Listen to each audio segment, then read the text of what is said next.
చెట్టుడు అందరూ గట్టిగా ఒకసారి గట్టిగా చేతులు జోడించి మొత్తం అక్కడ చెట్టుకి అన్ని కూడా ఊగి ఆ భగవంతుడు ఒక ఆశీర్వాదం రావాలి పొగలు వస్తుంది అక్కడ ఇంటికి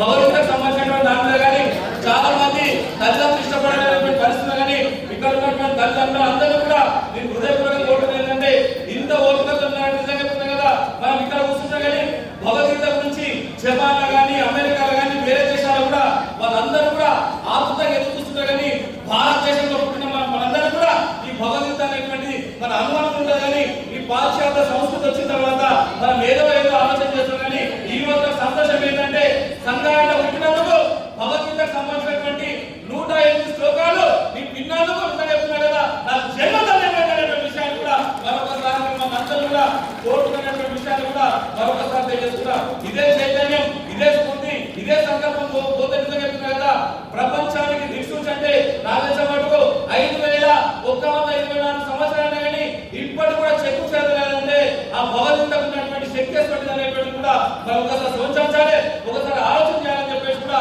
మిమ్మల్ని అందరూ కూడా కోరుతున్న విషయాలు కూడా మరొకసారి తెలియజేస్తున్నాం. ఇక చాలా మంది మన దగ్గర ఉన్నటువంటి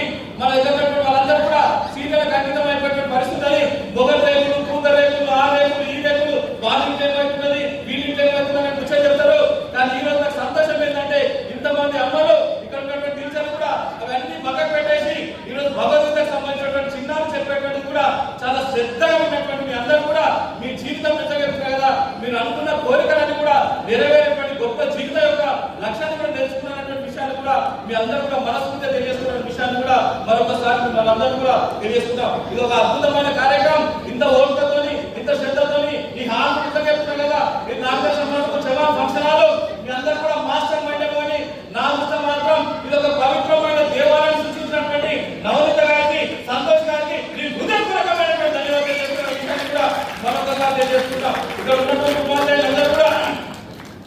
మొదటి గంట నుంచి నిజంగా చెప్తున్నా కదా వాళ్ళందరూ నిలబడ్డారు, పిల్లలందరూ కూర్చున్నారు. కానీ మనమే అనుకుంటాం ఉపాధ్యాయులు అనేటువంటి ముచ్చట చెప్తారు. ఉపాధ్యాయులు అంటే కొవ్వొత్తి, వాళ్ళ జీవితాన్ని కూడా కొవ్వొత్తి లేక కరిగిపోయి వాళ్ళ యొక్క విద్యార్థులు కూడా వెలుగునిచ్చేటువంటి వ్యక్తులే మన ఉపాధ్యాయులతో వాళ్ళు కూడా గౌరవించాలనేటువంటి విషయాన్ని కూడా మరొకసారి మిమ్మల్ని అందరూ కూడా మనస్ఫూర్తిగా తెలియజేస్తున్నాం. ఏదైనా సరే కానీ ఒకటి చెప్పాల్సింది ఏంటంటే స్పిరిచువల్ ఏదైతుందో, స్పిరిచువల్ మైండ్ ఏదైతున్నదో, ఆ స్పిరిచువల్ మైండ్ ఏదైతున్నదో అదే మాస్టర్ మైండ్ దానికి అధినేతమైనటువంటి నవనీత సంతోష్ గారికి నేను హృదయపూర్వకమైనటువంటి ధన్యవాదాలు చేస్తున్న విషయాన్ని కూడా మరొకసారి తెలియజేసుకుంటూ